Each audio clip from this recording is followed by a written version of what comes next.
छत्तीसगढ़ की तमाम बड़ी खबरों के साथ मैं हूं लीना। आइए देखते हैं आज की सुर्खियां। रेत अवैध खनन पर सीएम ने सख्त कार्रवाई के दिए निर्देश। पूर्व सीएम रमन सिंह ने तंज कसते हुए साधा निशाना।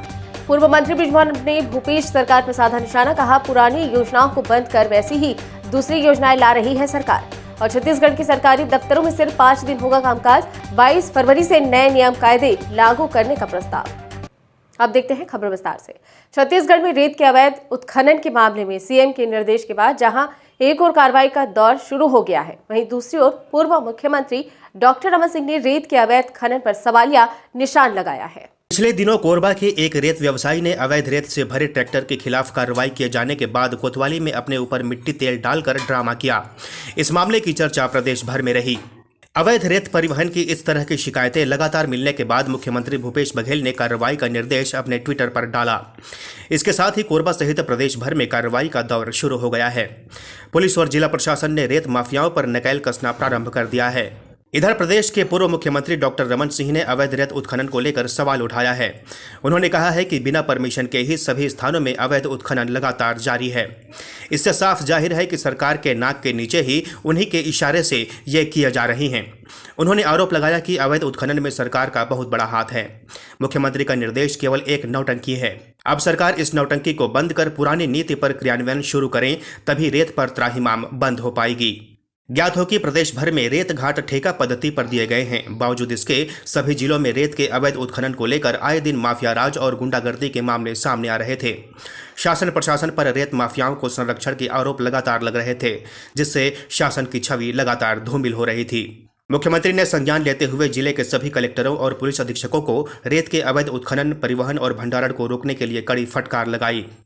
अधिकारियों को उनके प्रशासनिक जिम्मेदारी को याद दिलाते हुए प्रभावी कार्यवाही सुनिश्चित करने के साथ साथ साप्ताहिक समय सीमा की बैठक में भी इसकी लगातार समीक्षा करने के निर्देश दिए गए हैं।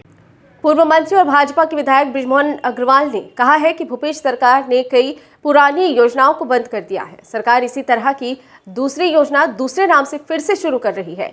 उन्होंने कई योजनाओं के नाम भी गिनाए। मीडिया से चर्चा करते हुए बृजमोहन अग्रवाल ने कहा कि इस सरकार के पास कोई काम नहीं बचा है। पहले केंद्र की योजनाओं को बंद करते हैं, उसके बाद फिर उसे दूसरे नाम से चालू करते हैं। उन्होंने नोनी योजना को भी केंद्र की पुरानी योजना बताया। कोई नोनी सशक्तिकरण योजना नई योजना है ही नहीं, केंद्र सरकार की योजना है। और केंद्र सरकार ने कहा है कि जब वो बच्ची के पैदा होते ही साथ 20,000 रुपए उसके खाते में जाएंगे और जब वो 18 साल की हो जाएगी तो 1 लाख रुपए मिलेंगे। ये तो हमारी सरकार के समय भी योजना थी, कोई नई योजना नहीं है। यूपी चुनाव की चर्चा करते हुए बृजमोहन अग्रवाल ने कहा कि कांग्रेस वहां जीतने वाली नहीं है, इसलिए वह बड़े बड़े वादे कर रही है। कांग्रेस वहां जो घोषणाएं कर रही है उसे खुद के शासित राज्यों में पहले लागू करना चाहिए। कुछ नहीं, ढाक के 3 बात है।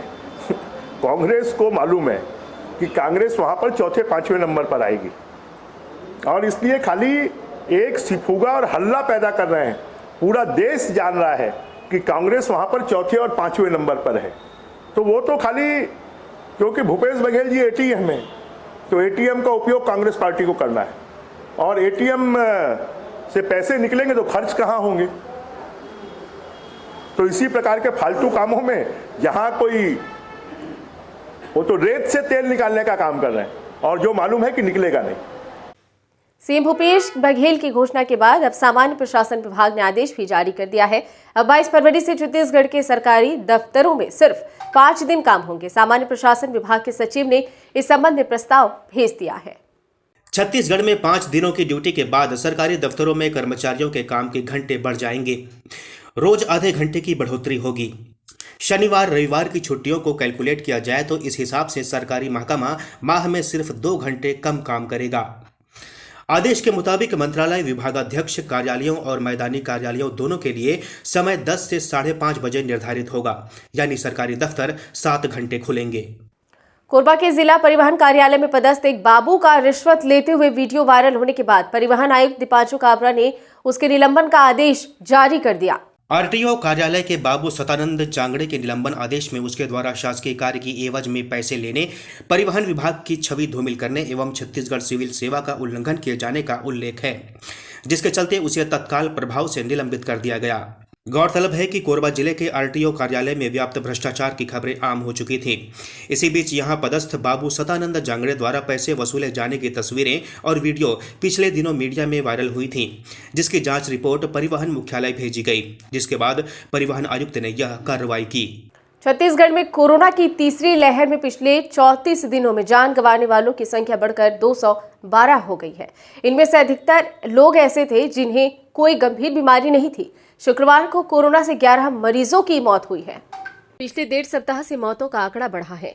गुरुवार को प्रदेश भर में 19 मरीजों की मौत दर्ज हुई थी। उससे पहले भी एक दिन में 19 मरीजों की मौत हुई। इसमें रायपुर और दुर्ग के 3-3 मरीज थे। राजनांदगांव, बेमेतरा, बलौदाबाजार, गरियाबंद और कांकेर के भी एक मरीज की जान गई। मौतों की ये ऊंची दर तब है जब संक्रमण की दर लगातार घट रही है। प्रदेश में संक्रमण दर 10% से नीचे पहुंच गई है। नारायणपुर जिला मुख्यालय से 55 किलोमीटर दूर हिरंगई झारा में कल शाम नक्सलियों ने 3 ट्रकों को आग के हवाले कर दिया। पुलिस के मुताबिक सेमल लकड़ी लेने के लिए जगदलपुर से ठेकेदार की 3 ट्रकें नारायणपुर गई थी। इसी दौरान राजपुर से 5 किलोमीटर दूर नक्सलियों के द्वारा घटना को अंजाम दिया गया। ये घटना धनोरा थाना क्षेत्र की है और लकड़ियों की लोडिंग के दौरान ही ट्रकों को आग के हवाले कर दिया गया।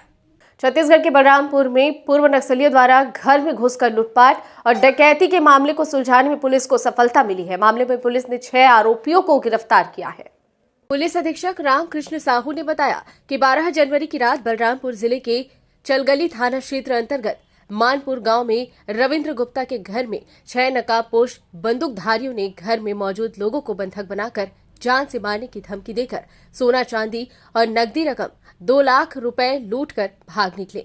13 जनवरी की सुबह पीड़ित ने चलगली थाने में रिपोर्ट दर्ज कराई थी। पुलिस ने सभी 6 पूर्व नक्सलियों को गिरफ्तार कर लिया है। पूछताछ में सभी आरोपियों ने डकैती की वारदात में शामिल होने का जुर्म स्वीकार कर लिया है। यह घटना 12 जनवरी 2022 की रात्रि में घटित हुआ था। 9 बजे 9:30 बजे के आसपास घटना घटित होने के बाद पुलिस को तत्काल सूचना नहीं मिल पाई थी, पर 13 तारीख को सुबह जैसे सूचना मिली हमारे थाना प्रभारी तत्काल मौके पर पहुंचे और जाकर के मुआयना किया तो पता चला जो है रात में उनके घर जो है कुछ सशस्त्र लोग आए थे और उन्होंने 4 लोग के संबंध में अंदर घुसने की बात आई, पर उस समय भी कुछ संदिग्ध स्थिति आई थी, बाहर भी कुछ लोग हो सकते हैं। तो तत्कालिक जो है विवेचना के आधार पर, जानकारी के आधार पर लूट का पंजीबद्ध अपराध जो है पंजीबद्ध किया गया था और उसके बाद उसको इस घटना को संवेदनशीलता से लेकर के इसकी विवेचना कार्रवाई प्रारंभ की गई थी। इस बुलेटिन में फिलहाल इतना ही। बने रहिए DB लाइव के साथ। नमस्कार।